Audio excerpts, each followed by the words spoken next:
కాకినాడ జిల్లా వేట్లపాలెం దగ్గర జరిగినటువంటి ఫైర్ యాక్సిడెంట్ అనేది అందరినీ కూడా తీవ్ర దిగ్భ్రాంతికి గురి చేసింది.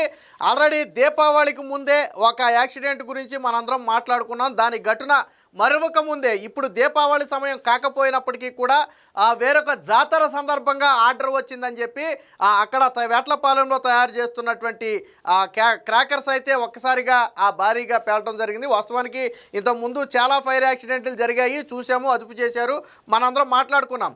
కానీ నిన్న జరిగినటువంటి ఈ యాక్సిడెంట్ అనేది ఒక భీకరమైనటువంటి దృశ్యం అని చెప్పొచ్చు. వాస్తవానికి ఇంకా అది పచ్చని పొలాల మధ్య ఉంది కాబట్టి ఒక రకంగా నష్టం తక్కువ ఉంది. కానీ అదే ఇళ్ల మధ్యలో కానీ ఊర్లకి దగ్గరలో కానీ ఉండుంటే దాని ప్రభావం మరింత ఎక్కువ ఉండేది. మనం ఏదో సినిమాలో చూపించినట్టుగా ఆ మృతదేహాలన్నీ కూడా ఒక్కొక్క పార్టీగా ఎగిరిపడటం, అలాగే తయారు చేయడానికి వచ్చిన కార్మికులకు చెందినటువంటి వాహనాలన్నీ కూడా పార్టీలుగా విడిగిపోయి దాదాపుగా 20 మీటర్ల ఎత్తు, అంటే దాదాపుగా 7-8 అంతస్తుల ఆ బిల్డింగ్ అంత ఎత్తు ఒక్కొక్కటి ఎగిరి పడింది. అంటే దాని తీవ్రత ఏ స్థాయిలో ఉందో చెప్పొచ్చు. ప్రధాన కారణం ఏంటంటే ఈ మందుగుండు సామాను తయారు చేయడం కోసం తమిళనాడు నుంచి తీసుకొచ్చినటువంటి ఏదైతే ముడి పదార్థం ఉందో దాన్ని 2 డ్రమ్ముల్లో పెట్టి పక్కనే పెట్టి ఉంచారు. సో ప్రధాన కారణం దాని ఎఫెక్టే చాలా ఎక్కువగా ఉందని చెప్పి చెబుతున్నారు.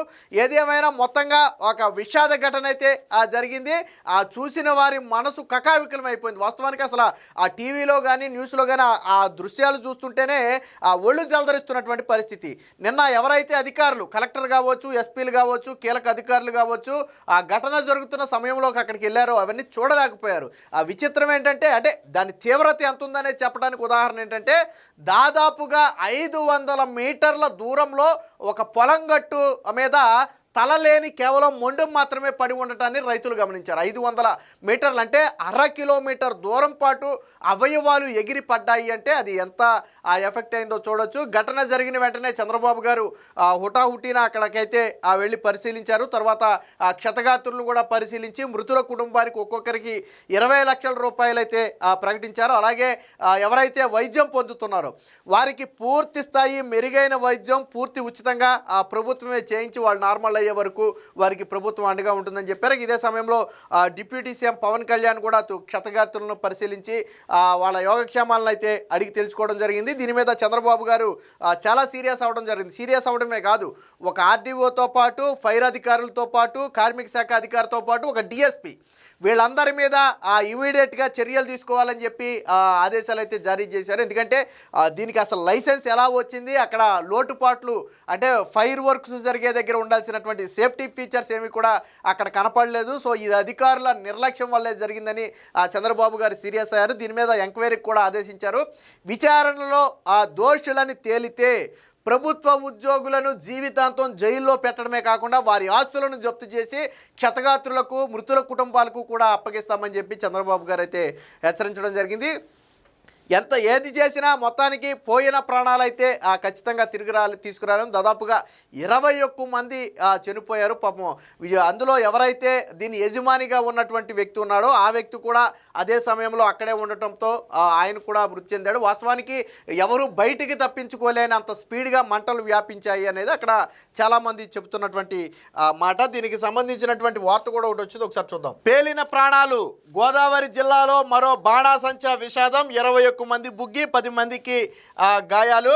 కాకినాడ జిల్లా వేట్లపాలెంలో భారీ విస్ఫోటనం, శివారు పొలాల మధ్య సూర్యశ్రీ ఫైర్ వర్క్స్, సింగారమ్మ జాతర కోసం భారీగా ఆర్డరు, తయారీ పనిలో నిమగ్నమైన కార్మికులు, చిచ్చుబుడ్లలో మందు కూరుతుండగా నిప్పు, నారబాంబులకు అంటుకొని వరుస పేలిళ్ళు, 8 కిలోమీటర్ల వరకు వినిపించిన శబ్దం. ఒకసారి మీరు అంచనా వేయండి, 8 కిలోమీటర్ల వరకు ఆ ఫైర్ శబ్దం వినిపించింది అంటే అది ఎంత తీవ్రతను ఇచ్చిందో మనం అర్థం చేసుకోవచ్చు. 8 కిలోమీటర్లు అనేది ఆషామాషి వ్యవహారం కాదు. సాధారణంగా ఎటువంటి పేలుడైనా కిలోమీటరు, 2 కిలోమీటర్లకు ఎనఫ్. కానీ ఇది 8 కిలోమీటర్ల అవతలు ఉన్న వారికి కూడా ఏదో ఒక పేలుడు సంభవించిందనే అర్థమైంది అంటే అది ఏ స్థాయిలో జరిగిందో మనం అర్థం చేసుకోవచ్చు.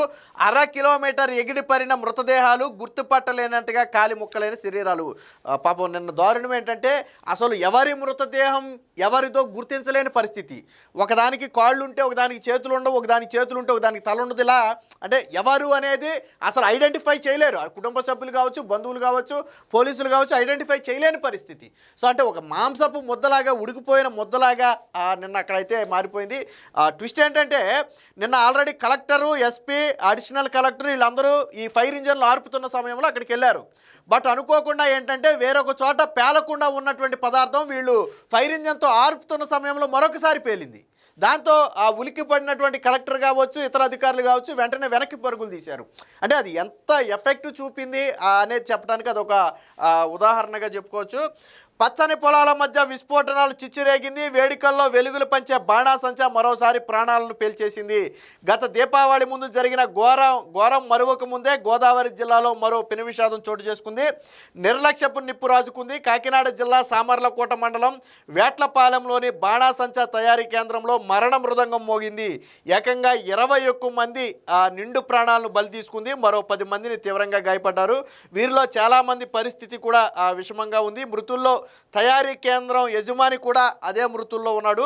ఇప్పుడు అక్కడ పనిచేస్తున్న వారిలో అత్యధికులు బాధితులుగా మారారు. తయారీ కేంద్రం కుప్పగూలి చుట్టుపక్కల ప్రాంతం పొగచూరి వాహనాలు చింద్రమై మృతదేహాలు చెల్లాచెదిరాయి. ఆ ప్రాంతం మొత్తం కూడా యుద్ధ భూమిని తలపించింది. క్షతగాత్రుల ఆహాకారాలతో దద్దరిల్లిందంటే అంటే అది వీలైనంత నివాసాలకు దూరంగా ఉండటం అనేది కొంత ఇదిగా చెప్పుకోవచ్చు. ఇదే పేలుడుగాన ఎక్కడైనా సరే నివాసాలకు దగ్గరలో జరుగుంటే అసలు ఆ నష్టాన్ని మనం అంచనా వేయలేం. నివాసాలకు మధ్యలో కానీ లేదా ఫ్యాక్టరీలకు దగ్గర కానీ ఈ ఘటన జరిగి ఉంటే మనం అసలు ఆ నష్టాన్ని అంచనా వేయలేం. ఎందుకంటే దాన్ని ఆపలేం మనం. 1/2 కిలోమీటర్ వరకు మృతదేహాలు ఎగిరిపడిన మృతదేహం 1/2 కిలోమీటర్ వెళ్ళింది అంటే అది దాని ఎఫెక్ట్ ఏ స్థాయిలో ఉందో మనం అర్థం చేసుకోవచ్చు. 8 కిలోమీటర్ల దూరంలో ఉన్న వాళ్ళకు కూడా ఏదో పేలుడు జరిగిందని అర్థమైందంటే అది ఎంత విస్ఫోటనాన్ని కలిగించిందో మనం అర్థం చేసుకోవచ్చు. ప్రధాన కారణం ఏంటంటే తమిళనాడు నుంచి తీసుకొచ్చినటువంటి ముడి పదార్థం కూడా 2 డ్రమ్ముల్లో పెట్టుంచారు. వాస్తవానికి దాన్ని విడివిడిగా తీసేసి ఉండుంటే బహుశా ఇంత ఎఫెక్ట్ వచ్చేది కాదేమో. ఆ ముడి పదార్థం ఎప్పుడైతే 2 డ్రమ్ముల్లో ఉందో అదే ఆ తీవ్ర ఎఫెక్ట్ని అయితే చూపిందని చెప్పి చెప్తున్నారు. దీనికి సంబంధించిన మరొక వార్త కూడా చూద్దాం. So Vetlapalem Suryasri firework బాణాసంచా తయారీ కేంద్రం బాణాసంచా తయారీకి ప్రసిద్ధి. ఉమ్మడి తూర్పుగోదావరి జిల్లాలో ఎటువంటి శుభకార్యాలు కావచ్చు, జాతరలు కావచ్చు, పండుగలు కావచ్చు ప్రధానంగా అక్కడే ఆర్డర్లు ఇస్తుంటారు. అడబాల శ్రీను అనే వ్యక్తి తన 2 కుమారులైనటువంటి అడబాల వీరబాబు, అర్జున్ పేర్లతో ఆ కేంద్రాన్ని నిర్వహిస్తున్నారు. తాజాగా జగ్గంపేట నియోజకవర్గం గోకవరం మండలంలో సింగారమ్మ చింత జాతర వారి అమ్మవారి జాతర ఉత్సవాల కోసం దానికి భారీగా ఆర్డర్ ఇవ్వడంతో తాత్కాలికంగా కొంతమంది కార్మికులు నియమించుకున్నారు. వాస్తవానికి వీటిని ఎప్పుడంటే దీపావళికి 2-3 నెలల ముందు నుంచి వాళ్ళు పనులు ప్రారంభిస్తారు సాధారణంగా. కానీ ఎప్పుడైనా సరే ఇలా పెద్ద సంఖ్యలో ఆర్డర్ వస్తే జాతరలకు కావచ్చు, ఫంక్షన్లకు కావచ్చు ఎక్కువ సంఖ్యలో ఆర్డర్లు వస్తే వాళ్ళు అప్పుడు తయారు చేస్తారంటే బేసిక్గా తయారు చేసి పెట్టుకోరాళ్ళు. కానీ ఆర్డర్లు వచ్చిన సమయంలో తయారు చేస్తారు. ఇప్పుడు జాతర కోసం భారీ ఆర్డర్ రావడంతో కొంతమంది కార్మికులను టెంపరీగా నియమించుకుని అక్కడ పనిచేస్తున్నారు. వాస్తవానికి దీపావళి వరకు అక్కడ పెద్దగా పనులు చేయరు. సుమారు 70 మంది శనివారం బాణాసంచా తయారీ పనికి వెళ్ళారు. మధ్యాహ్నం 2 గంటల సమయానికి వారిలో దాదాపు సగం మంది భోజనానికి వెళ్ళారు. ఇది కొంత అంటే ఈ యాక్సిడెంట్ జరిగినప్పుడు వాస్తవానికి అక్కడ 70 మంది పనిచేయాలి. కానీ సగం మంది ఏంటంటే భోజనం కోసం ఇళ్ళకి వెళ్ళారు వాళ్ళంతా. ఆ సమయంలో అక్కడ నుంచి దాదాపు ఒక 30-35 మంది ఏం చేశారంటే భోజనం కోసం ఇంటికి వెళ్ళారు. సో అది ఒక పెద్ద ఊరటగా చెప్పుకోవచ్చు. లేకపోతే ఈ మృతుల సంఖ్య అనేది ఇంకా ఎక్కువగా ఉండే అవకాశం ఉంది. అంటే 70 మంది కానీ నిజంగా లోపల ఉండుంటే మృతుల సంఖ్య డబల్ అయ్యేది. 20 మంది కాస్త 40 మంది అయ్యే ప్రమాదం ఉండేది. కానీ వాళ్ళంతా భోజనానికి వెళ్ళటం అనేది కొంత కలిసి వచ్చింది. బట్ మిగిలిన వారు కొంతమంది అక్కడే పనిచేస్తున్నారు.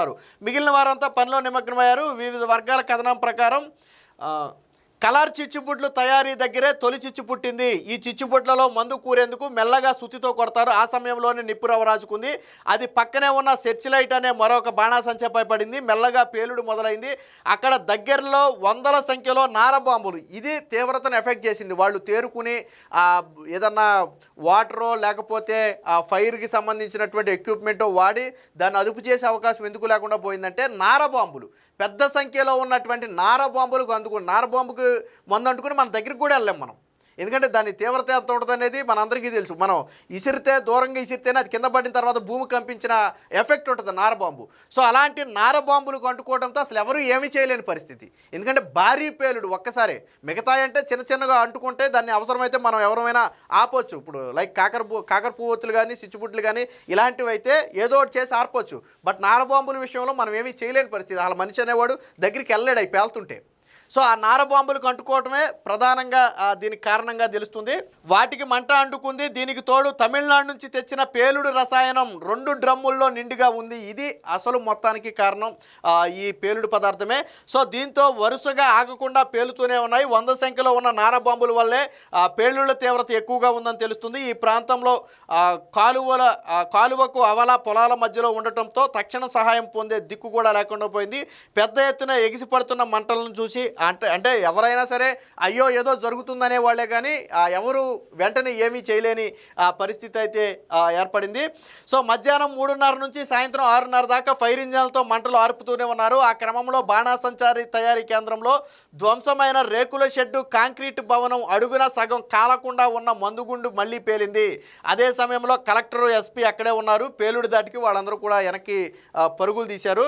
ఇలా మాంసపు ముద్దల్లాగా ఇది మనం మాట్లాడుకుంటేనే మనకి గూస్ బంప్స్ వచ్చే పరిస్థితి ఒళ్ళంతా జలదరిస్తుంది. సో ఎవరైతే చనిపోయారో వారికి సంబంధించినటువంటి పూర్తి వివరాలు ఇచ్చారు. అలాగే సీఎం, డిప్యూటీ సీఎం కూడా పరామర్శించారు. అది కూడా చూద్దాం. 20 లక్షల పరిహారం, ఆర్డీఓ, డిఎస్పీ, ఫైరు, లేబర్ ఆఫీసర్ల సస్పెన్షన్, ప్రమాదంపై సమగ్ర విచారణకు ఆదేశం, హుటాహుటిన వేట్లపాలానికి చంద్రబాబు అని చెప్పి నిన్న ఘటనా స్థలాన్ని అయితే చంద్రబాబు గారు పరిశీలిస్తున్నారు. బీజేపీ అధ్యక్షుడితో కలిసి పరిశీలిస్తున్నారు. అలాగే డిప్యూటీ సీఎం పవన్ కళ్యాణ్ కూడా ఆసుపత్రికి వెళ్ళి క్షతగాత్రులను అయితే పరిశీలించారు. వాస్తవానికి నిన్న చంద్రబాబు గారు ఎంత వేగంగా స్పందించారంటే, వాస్తవానికి ఆయన ఏదైనా ఒక కార్యక్రమానికి వెళ్ళాలంటే బుల్లెట్ ప్రూఫ్ వాహనాలు అక్కడికి రావాలి.